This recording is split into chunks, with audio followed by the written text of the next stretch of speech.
We were really thrilled when the Shanghai rankings came out in June. The School of Nursing and Midwifery was ranked number 1 for Australia, and we were delighted to maintain that first position.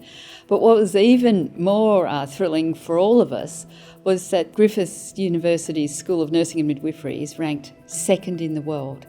The Shanghai rankings are highly prestigious, but this one is particularly important because it's based around the quality of research that the discipline undertakes. And we have a number of world-class researchers in the School of Nursing and Midwifery. I've been leading a research group now for over 10 years where we look at vascular access devices and infusion therapy. That's called the Alliance for Vascular Access Teaching and Research. In the last 10 or so years, we've been focusing on pressure injuries and surgical wounds and the role that patients and their carers or family can play in that. We do now have a critical mass and a good track record in looking at surgical wounds and looking at interventions to prevent things like surgical site infection.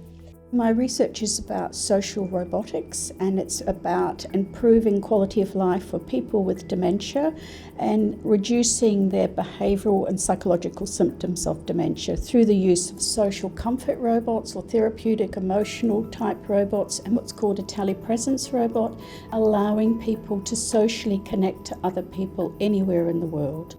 Because of all of the media attention on health services during the COVID pandemic, it's become obvious what sort of care is being provided. And it's those scenes that I think has really changed the perception and understanding of what nurses are actually providing.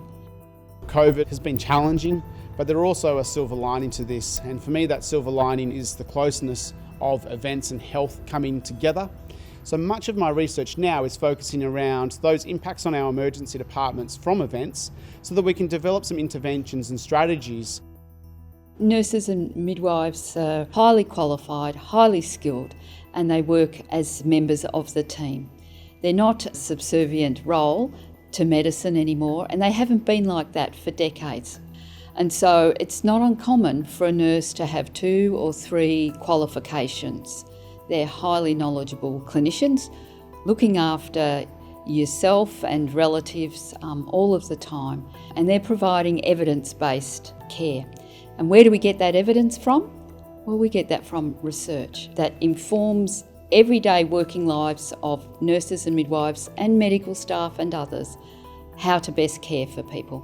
I'm proud to be a nurse. I think now we're coming into our own, and it's great that we're attracting students because of our research.